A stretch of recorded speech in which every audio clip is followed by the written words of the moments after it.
शुरू करते हैं। जो छात्र ऊपर बैठे हैं बड़ी आराम से चुपचाप नीचे बैठ जाइए, थोड़ा ही शुरू करेंगे। आज हम लोग, आप जा सकते हैं, आज हम लोग 12वीं कक्षा के मात्र 5 मिनट की 7 मिनट पढ़ाई होगी। 12वीं कक्षा के इतिहास विषय के चैप्टर संख्या 2 पर हम लोग चर्चा करेंगे, शुरुआत करेंगे। इस चैप्टर को पढ़ने में कम से कम 10 दिनों का समय लगने वाला है, कम से कम 10 दिन।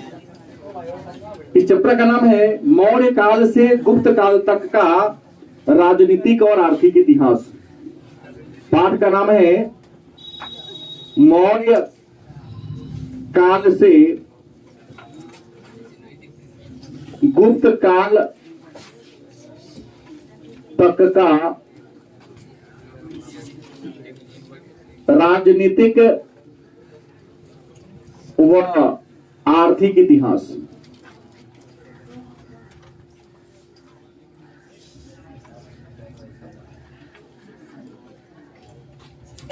हमने चैप्टर नंबर 1 में पढ़ा था इंडस वैली सिविलाइजेशन, मतलब सिंधु घाटी सभ्यता। मार्टिन व्हीलर और कार्बन 14 पद्धति के अनुसार सिंधु घाटी सभ्यता का समय हम लोगों ने जाना था 2500 बीसी टू 1750 बीसी।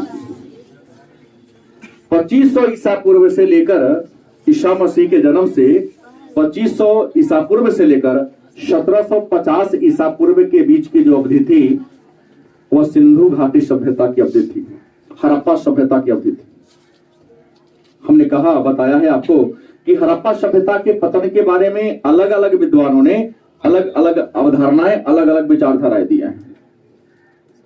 किसी ने जलवायु परिवर्तन, किसी ने महामारी, तो किसी ने भूकंप, तो किसी ने नदी के जलधारा में परिवर्तन। लेकिन सामान्य विचारधारा के अनुसार कि सिंधु नदी में प्रलयकारी बाढ़ आया और उस प्रलयकारी बाढ़ के कारण सिंधु घाटी सभ्यता का पतन हो गया। तो सिंधु घाटी सभ्यता के पतन के 250 वर्ष बाद हमने कहा सिंधु घाटी सभ्यता का पतन हुआ 1750 बीसी में। कब हुआ? 1750, मतलब आज से लगभग 3750 साल पहले, मतलब मोटा मोटी 3800 साल पहले सिंधु घाटी सभ्यता का पतन हो गया। तो सिंधु घाटी सभ्यता के पतन के 250 वर्ष बाद, कितना वर्ष बाद? 250 वर्ष बाद जहां पर सिंधु घाटी सभ्यता थी उसी के इर्द गिर्द वहीं पर एक नई सभ्यता का विकास हुआ। उस सभ्यता का नाम था वैदिक सभ्यता। क्या नाम था?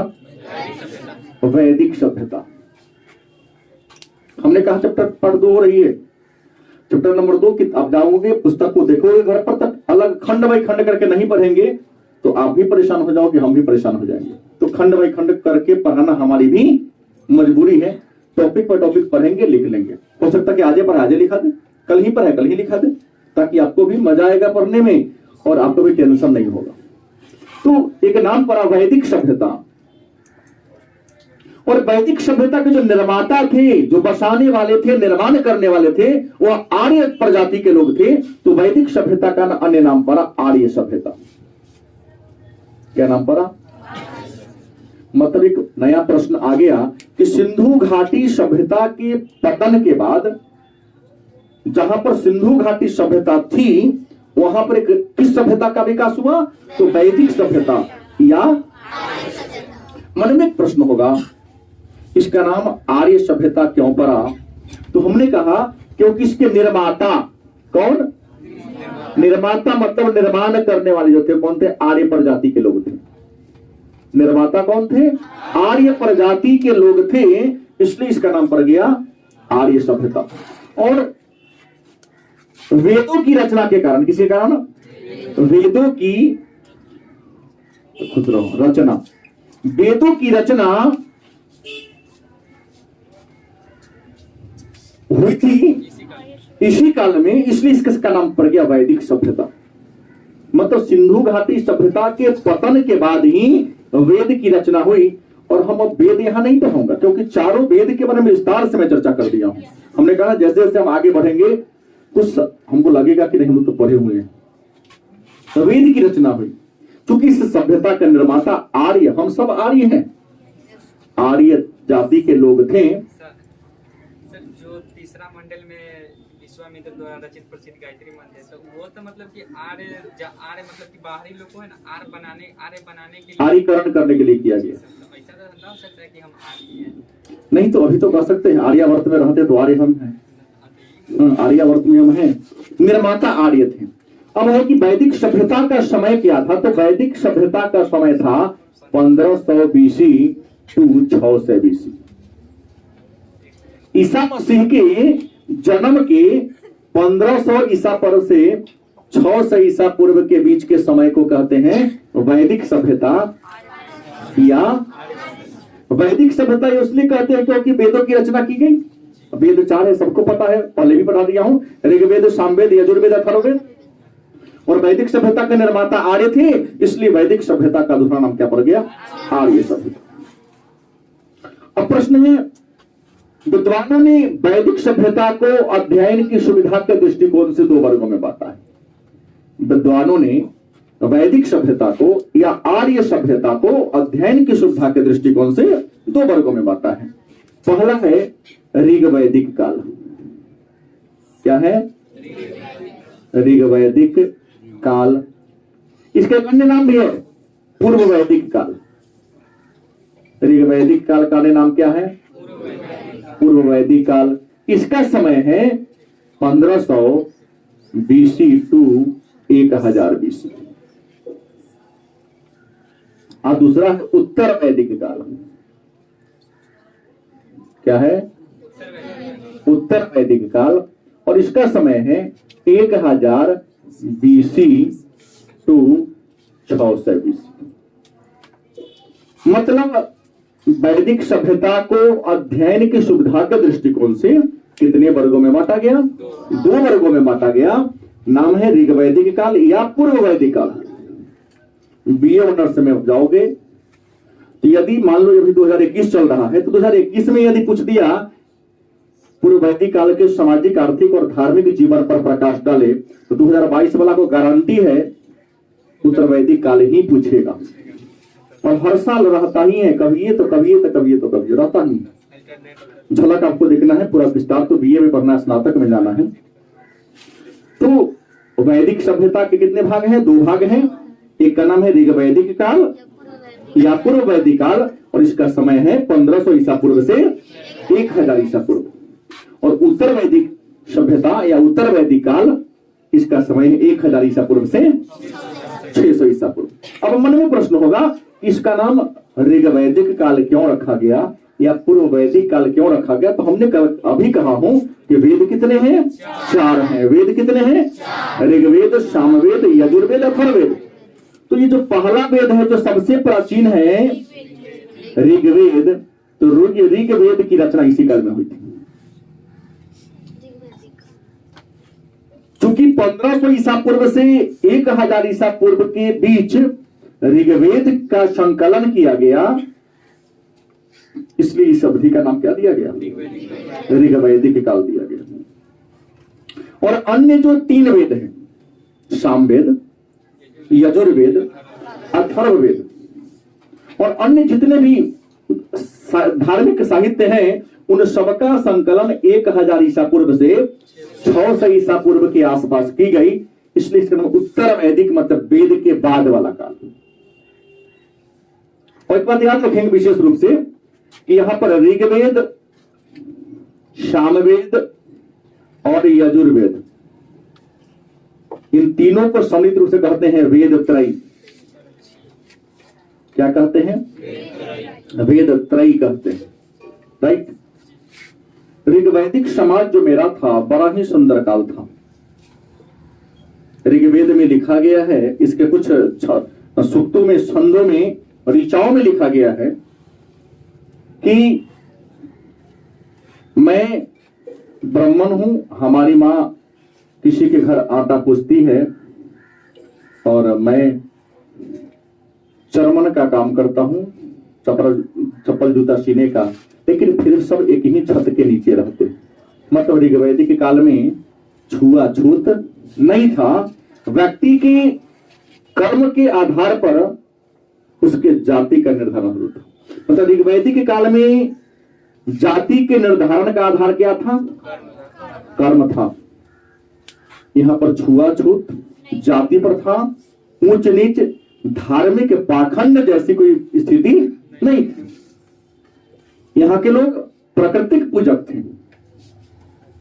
इनके जीविका का मूल आधार था क्या? पशुपालन और कृषि।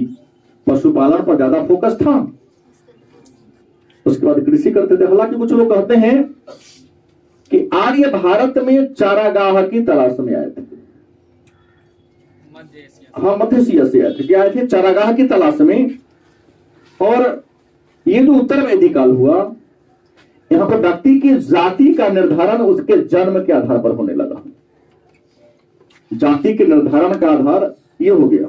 धार्मिक पाखंड, छुआछूत, जाति प्रथा, आज समाज में जितने भी मतलब घटनाएं घट रही हैं, अपमानजनक काम हो रहे हैं, जितने भी सामाजिक अव्यवस्था है, उन सारी अव्यवस्थाओं का प्रारंभ, शुरुआत उत्तर वैदिक काल में ही हुआ था। अब मन में प्रश्न होगा, ये बात तो हमने चर्चा कर दिया, तो ये आर्य कौन थे? उनका यही टॉपिक जानना था, क्योंकि यहाँ झलक बीए जैसा तो है चलना नहीं है। आपका जो लेवल, उस लेवल को भी ध्यान रखना है हमें। तो आर्य, थोड़ा आगे बढ़ जाना जानबूझ के। आर्य जिसका मतलब होता है श्रेष्ठ। आर्य का मतलब होता है श्रेष्ठ या कुलीन। आर्य का मतलब क्या होता है? श्रेष्ठ या कुलीन। तो पहला बात जाना कि आर्य का मतलब श्रेष्ठ या कुलीन। आर्य थे कौन? तो आर्य थे कौन, इस बारे में विद्वानों में बहुत मतभेद है। किसी ने कहा दक्षिण भारत के थे, किसी ने कहा हिमालय प्रदेश के थे, किसी ने कहा अंटार्कटिका प्रदेश के थे, तो किसी ने कहा ध्रुवीय प्रदेश के थे। लेकिन सर्वमान्य मत कहता है कि जो आर्य थे वह मध्य एशिया के निवासी थे। कहां के निवासी थे? और यह विचार दिया है मैक्स मूलर ने। किसने दिया? मैक्स मूलर ने यह विचार दिया कि आर्य कहां के मूल निवासी थे? मध्य एशिया के निवासी थे। बात समझ गए? मध्य एशिया की जलवायु मानव के रहने के लायक नहीं थी। वहां टिक पाना, वहां रह पाना बस की बात नहीं थी। और आर्यों का जो प्रिय पशु था वो था घोड़ा। भारत में घोड़ा और लोहा, यह दोनों आर्य लाया। तो आर्य, घोड़ा का गुण है जान लो, मुलायम घास खाता है घोड़ा। कड़ा घास खिलाओगे घोड़ा क्या होगा? नहीं खाएगा। विद्वान कहते हैं कि आर्य अपनी प्रमुख पशु घोड़ा, प्रिय पशु घोड़ा और पवित्र पशु गाय। आर्यों का प्रमुख पशु और पवित्र पशु, इन्हीं की चारा की तलाश में, इनके लिए हरी हरी और मुलायम घास की तलाश में अपने क्षेत्र मध्य एशिया से चले। और मध्य एशिया से चलकर कहां आए? ईरान में आ गए। कहां आ गए? ईरान मतलब फारस में आ गए। और फारस में आने पर कई शाखाओं में बट गए। कई शाखाओं मतलब कई भागों में बट गए। उसका एक हिस्सा जो भारतीय भाषा को बोलता था, कौन भाषा? भारतीय प्लस यूरोप। भारतीय भाषा समूह को बोलने वाले, मुख्य रूप से संस्कृत को बोलने वाले जो आर्य थे वो कहां आ गए? इंडिया की ओर आ गए। और इंडिया में आए तो जिस क्षेत्र में बसा उस क्षेत्र का नाम था सप्त सैंधव, जिसको पंजाब कहते। राज्य पूछे तो पंजाब। आर्य भारत में आए तो भारत में आने के बाद जिस क्षेत्र में सबसे पहले बसा उस क्षेत्र का नाम था सप्त सैंधव, मतलब सिंधु और उसकी जो 7 सहायक नदियां थी उसके इर्द गिर्द के इलाका को, उसके आसपास के इलाका को कहा गया सप्त सैंधव। और ये सप्त सैंधव कहां है? पंजाब के होते हैं। क्योंकि पंजाब का मतलब होता है पंच जोराब, 5 नदियों की भूमि हम पंजाब कहते हैं। यहां पर आकर के बस गए और पंजाब के बाद सप्त सैंधव क्षेत्र के बाद ही भारत के अन्य क्षेत्रों में प्रवेश करना, धीरे धीरे प्रवेश करना शुरू कर दिया। आर्य जो थे वो संस्कृत भाषा को बोलते थे। आर्य किस भाषा को बोलते थे? संस्कृत। और किस भाषा परिवार के थे? तो भारोपीय में बोला, किस भाषा परिवार को बोलते थे? आर्य समूह में रहते थे और आर्यों के समूह को कबीला कहा जाता था। क्या कहा जाता था? आर्य जब इंडिया में प्रवेश किए तो यहां के जो छोटे छोटे कबीला थे उनसे संघर्ष करना पड़ा, लड़ाई करना पड़ा। छोटे छोटे कबीलाओं से क्या करना पड़ा? लड़ना पड़ा। लेकिन इनके हाथ में क्या था? लोहा वाला तलवार था। और भारत वाले जो थे वो लोहा से परिचित नहीं थे, तांबा, कांसा और टीन का तलवार रखते थे। और हमारे इंडिया वालों के पास, जो इंडिया में जो पहले से लोग थे, उनके पास घोड़ा भी नहीं था, क्योंकि युद्ध में घोड़ा बड़ी तेज दौड़ता है और लोहा का जो धार बड़ी तेज होता है। तो यार आए, इसके पास घोड़ा था जो तेज दौड़ने में सक्षम था, हाथ में लोहे की तलवार थी जो भूमि को भी गहरा जोत सकती थी और जंगल को भी बड़ी तेज गति से काटकर विनाश कर सकता था। तो यहाँ के जो दस्यु थे, इसको दस्यु कहा, बड़े घिनौने शब्द को का प्रयोग किया है यहाँ के लोगों के बारे में इन आर्यों ने, ईरानी आर्यों ने, और इसको पराजित कर दिया। और पराजित करके वही सप्त सैंधव क्षेत्र में, माने पंजाब के क्षेत्र में अपनी परंपरा का विकास कर लिया। उस परंपरा को आर्य परंपरा या आर्य सभ्यता के नाम से जानते। ये लोग कबीला में रहते थे। किसमें? झुंड में।